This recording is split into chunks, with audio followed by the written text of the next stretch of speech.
মঞ্চের ওপর আলোর ঝলকানি, আশেপাশে উত্তেজিত জনতা।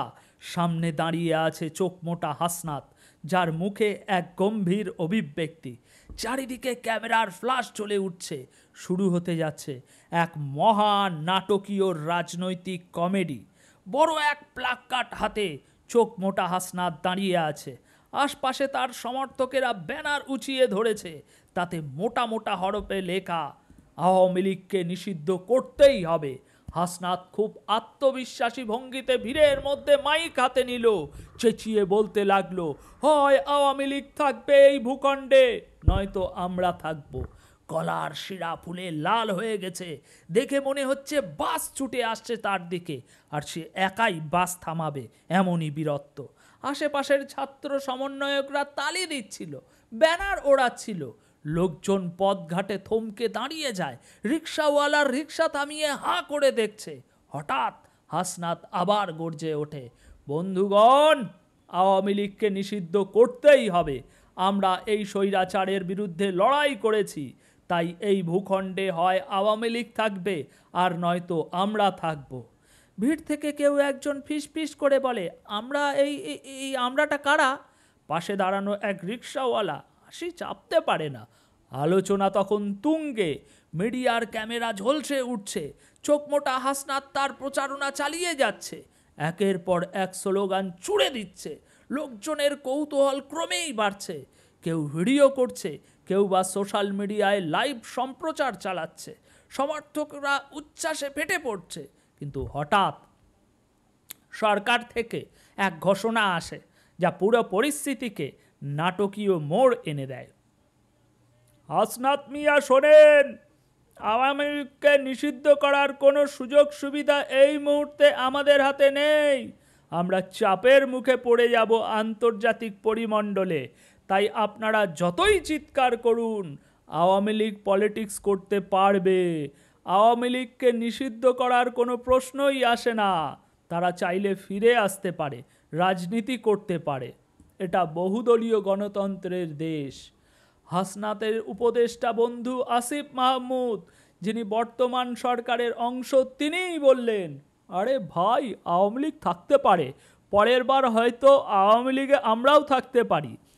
রাজনীতিটা একটা খেলার মাঠ, যেই রান তুলতে পারবে সেই থাকবে। বাস। এই শব্দ কানে আসতেই হাসনাতের মুখ শুকিয়ে যায়। শরীরের সব রক্ত মনে হয় এক নিমেষে শুকিয়ে গেছে। তার পাশে দাঁড়ানো এক সমর্থক নিজের ব্যানার নিজের মাথায় দিয়ে ঢেকে ফেলল, যেন আমি এখানে নেই ভান করতে পারি। আশপাশের জনতা হেসে কুটি কুটি। কেউ কেউ ফেসবুকে লাইভ চালু করেছে, কেউ আবার মিম বানানোর জন্য উপযুক্ত মুহূর্ত খুঁজছে। একজন পথচারী ফোনে বলছে, ভাই লাইভ দেখ, লাইভ, হাসনাত ভাইয়ের বিপ্লব হঠাৎ কারেন্ট চলে যাওয়ার মতো নিভে গেছে। আর হাসনাত যেন অদৃশ্য হয়ে যেতে চাইছে। যে হাসনাতের মুখে এত আন্দোলনের আগুন, এতদিন ধরে যে দিল্লি না ঢাকা স্লোগানে ঢাকার রাজপথ সরগরম করে রেখেছিল, হঠাৎ তার উদ্যম উবে গেল।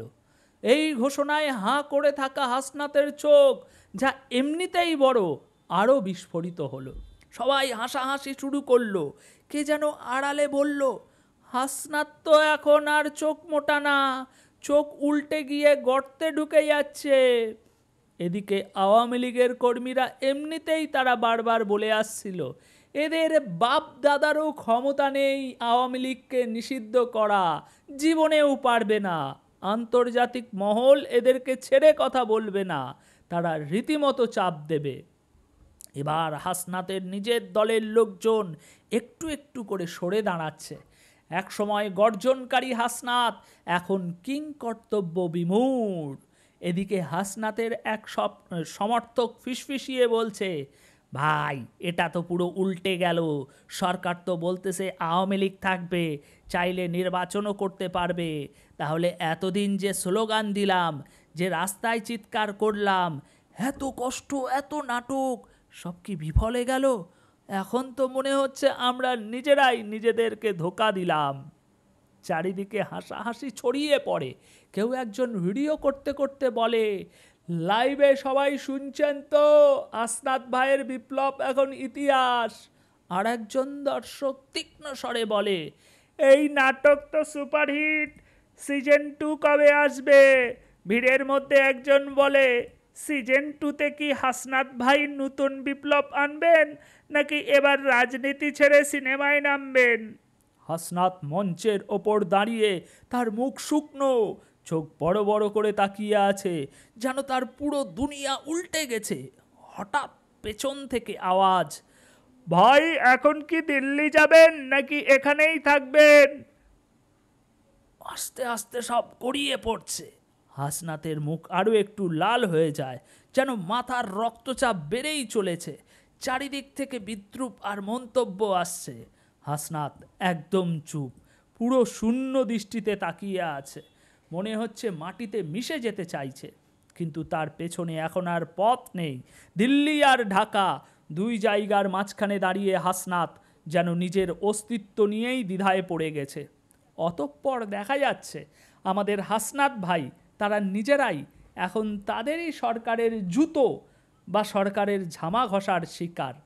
এই পুরো ঘটনায় একটা কথা স্পষ্ট হলো, চোখমোটা হাসনাতের সস্তা রাজনীতি গরম তেলে ছ্যাঁকা খেয়ে কাদা হয়ে গেল।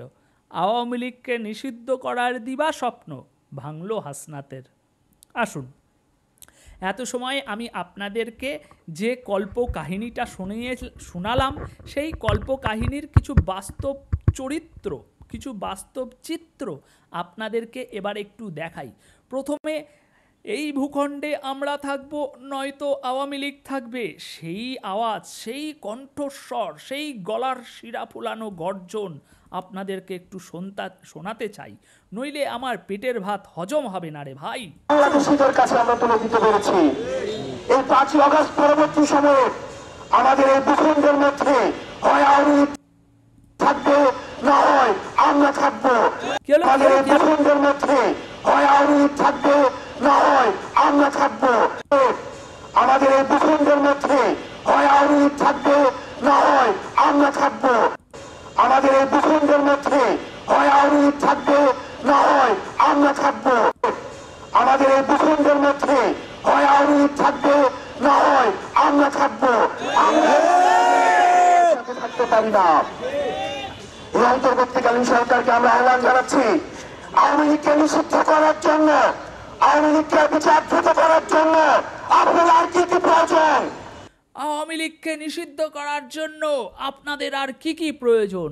হায় রে হাসনাত, এতদিন ধরে চেঁচিয়ে চেঁচিয়ে গলা ফাটালো, কিন্তু এখন তাদেরই পরম মিত্র ইউনূসের চামচা সামনে এসে এখন সংবাদ মাধ্যমে পরিষ্কার করে বলে দিয়েছে যে স্থানীয় সরকার পল্লী উন্নয়ন ও সমবায় মন্ত্রণালয়ের উপদেষ্টা আসিফ মাহমুদ সজীব ভুইয়া বলছেন, আওয়ামী লীগে যারা গণহত্যা বা কোনো অপরাধের সঙ্গে জড়িত নন তারা ক্ষমা চেয়ে এরপর নির্বাচন করতে চাইলে বাধা নেই। তারা ক্ষমা চেয়ে মেন স্ট্রিমে স্বাভাবিক অবস্থায় ফিরে আসতে পারেন, কেউ নির্বাচন করতে চাইলেও বাধা নেই বলেছেন তিনি। আরে ভাই, সেই কথাই আছে না, ভাঙবে তবু দোমড়াবে না, দোমড়াবে তবু মোচড়াবে না, এরকম কি একটা কথা আছে না? এদের অবস্থা হচ্ছে সেই বিষয়টাই। সারা দেশ ফাটালো, আওয়ামী লীগ থাকবে নয় আমরা থাকবো, আওয়ামী লীগকে নিষিদ্ধ করতেই হবে, একেবারে মাঠ পুরো গরম করে ফেললো। কিন্তু এদের যে ক্ষমতা নেই আওয়ামী লীগকে নিষিদ্ধ করার, নিষিদ্ধ করলে এরা এদেরই ফাঁদে পড়ে একেবারে পুরো ভ্যানিশ হয়ে যাবে, সেটা তো স্বীকার করতে পারছে না।